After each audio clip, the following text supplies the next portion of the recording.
Hi there, it's Larry Lursey. Welcome back to the channel. In today's tutorial, we're going to talk about blending modes. And blending modes are a wonderful tool to use in Photoshop, and I'm going to kind of give you an overview of what they are and what they're used for, and just kind of touch on the basics. You can really dive into a ton of details and science about blending modes, but we're going to just try and give you a little bit of an intro to it and get you pushed in the right direction. So over here in the Layers palette, you can see I've got two layers right now. I've got a background layer, and then on top of it I have this layer, which is just some white, gray, and black. And this is what we will use to kind of illustrate how blending modes work. You'll find blending modes right up here where it says normal. You'll also find them, by the way, if you have a brush selected, you will see them up here in the mode, and they're going to operate kind of the same way. Right now we're going to focus on using them in layers. And what they're going to do is they're going to dictate how this layer interacts with this layer.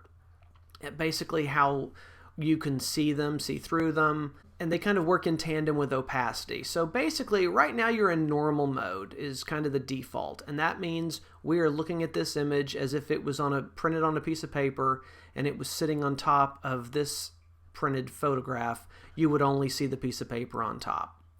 And that's kind of where we are right now. Of course, we could take our opacity down and you would start to see through that piece of paper down to the photograph below. So normal is kind of your default blending mode. It means that the layer on top is completely covering the layer below. Now, when you click this little down arrow, it's going to show you the available blending modes. And we'll kind of run through them just to kind of show you what they are. You'll notice they're grouped with these lines. The first is just kind of what are your normal blending modes. The next group all darkens. The next group all lightens. The next group is basically dealing with contrast. And then from there, you're going to start getting down into some lesser used ones that are basically dealing with inversions and components like hue, saturation, things like that. So just notice that they are in groups like that, and that's what we're going to take a look at today. So again, we saw what normal looked like. Now one thing you can do really quickly is just run through these with your mouse, and as you do it, you will see that it is affecting all the different ones. So a lot of times what you can do is if you've got two images that you're trying to blend together, you can go through and just kind of run it through with the mouse and get a preview of what all these would look like. Another way of doing it is just to use your down arrow on the keyboard, and you can kind of run through and see what all the different things would do. So let's start back up here and look at them. We already looked at normal. Bringing the opacity down basically allows us to see through. Dissolve, very similar to that, other than instead of being kind of a clean blend, it starts doing this really pixelated blend like that. But eventually you'll get down to 0 and just see the image. Now in this section, again, the darken section, all of these tools are going to darken in certain ways. And what that means is, let's just go ahead and select darken. You will notice that the image, anywhere the top image is darker than the bottom image, it's going to show up. So this black section on the top piece of paper, the top layer, is showing completely because it's darker than everything that was in the image. The white up here isn't showing because it is brighter than just about everything in the scene. And then you'll see you're getting some in the gray where things are above or below that gray level. And there's the image, there it is with that overlay. So you're really only seeing the darker sides. And this will be the same whether you use dark, multiply, color burn. They're going to have more exaggerated effects, but they will all do essentially the same thing. If you notice, the bottom part of the image, the bottom right, is consistently saying darker, and the upper left is generally not doing much of anything because there's not really any darkening to be done when it's white on top. Okay, so then we go down to the next section, and the opposite's going to be the case. That white is lighter than anything below it, so we're just seeing that pure white all up in here. This part is not changing much at all because it's black. It's not lighter than anything in the image. And then you'll see some effect in the middle. And this is going to be the same as we move through the different ones in the light. Again, because we have something lighter on top, it's only affecting the lighter areas in light mode. What gets interesting, and the area that I use the most on blending modes, is this section in here, where you're looking at contrast, where lighter areas can get lighter, darker areas can get darker. And so you'll notice all three sections will be affected on this. Not as much the middle section, but definitely the two outer ones. There are some changes still in the middle, you can see, but it's primarily affecting the light and the dark. And there's just some examples of that.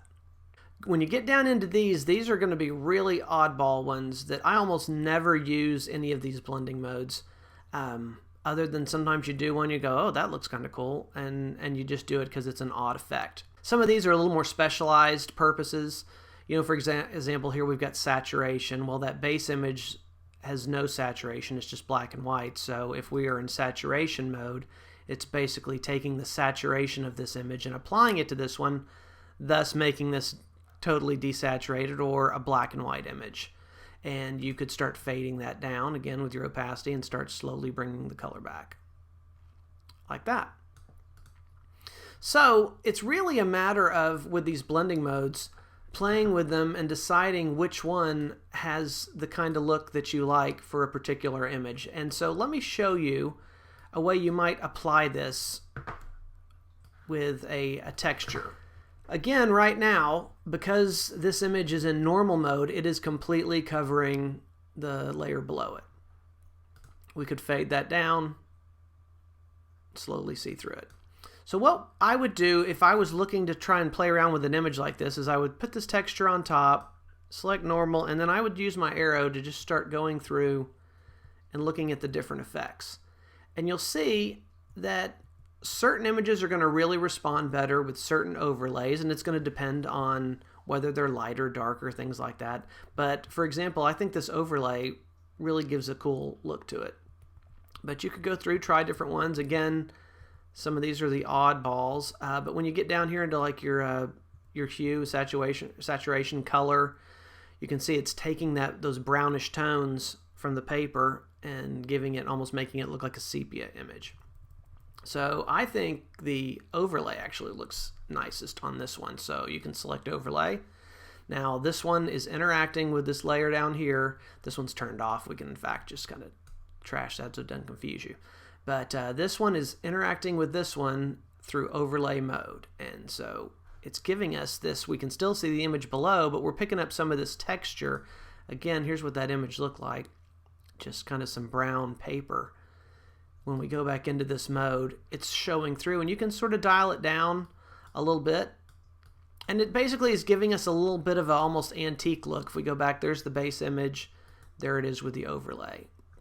And so you can play around with adding textures on top of your images, and it just can give them a little bit of depth, and it can shift the color around. And sometimes it's a matter of just experimenting, playing around with throwing images on top of each other, and when you change that blending mode and change the way they interact with each other, you'll really, every once in a while, come across some really surprising results, which can be a lot of fun.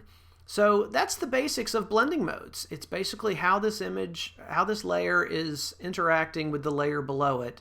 You find them right here, try different ones until you find one that works for you, and then adjust the opacity to your taste, and there you go. So I hope that helps, and please like and subscribe, and I will see you later. Take care. Bye-bye.